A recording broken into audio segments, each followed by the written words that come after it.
په یاد کې محفل مشاعره شوې چې پکې شعر و ادب سره تعلق لرونکي خلکو شرکت کړی و.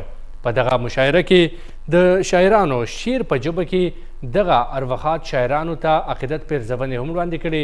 تفصیل ګورو خلیل جبران په دې رپورټ کې.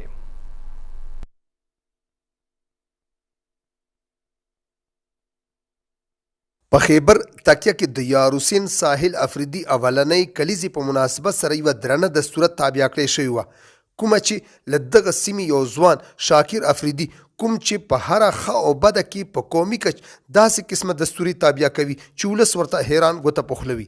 دغه دستوره کومه چې په دوو نشستونو شامله وه، اولنۍ برخه یې اتحاد افریدي او ساحل افریدي ته د عقیدت پیرزوینې او د دوی په ادبي خدماتو رڼا اچولو، ولې دویمه برخه یې محفل مشاعره په کوم کې چې د لري لري سیمو څخه راغلیو میلمنو په ګڼ شمېر سره شرکت کړی و، چې پکې صابر شاه صابر، پروفیسر اسلم تاثیر، کندهار افریدی، لیاقت علي حسرت، زبیر علي زبیر، حضرت حسین خلا، اوتر افریدی، کوټ خان ذاکر، نمدار افریدی، هاشم خان هاشم، وزیر رحمان، امان الله باور، عاجز افریدی، نسیم افریدی، عبدالغفور غفور، خانیم الله معذور، وسیم اکرم ممتحن، نذیر محمد بیهوش، کبیر خان، تواب شاه مسرور او علیمان شاه مکمل او ورسره عاطف پرهر کومو چې د سټیج نظامت هم ترسره کړو شریک وو.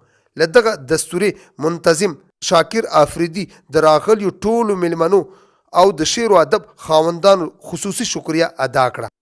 کوربه ملک دریا خان زخخیل داسې قسمه بې ضرره دستورې یو ښه ګام وګڼلو. مشر میلمه کندهار افریدي او صدر محفل صابر شاه صابر وویل چې داسې قسمه دستورې د ژوندي قومونو هغه بیدار او رون مستقبل په ډاګه کوي. په دستوره کې ګڼ شمېر د ادب خاوندانو د اروخات ښاغلیو ساحل افریدي او د اتحاد افریدي په مزارونو د ګلونو صادر واچولو. د خبرونو سلسله سرته ورسېده. د نورو خبرونو اپډیټ سره به لږ ساعت پس بیا حاضرېږو. تر هغه وخته پورې اجازت غواړو. د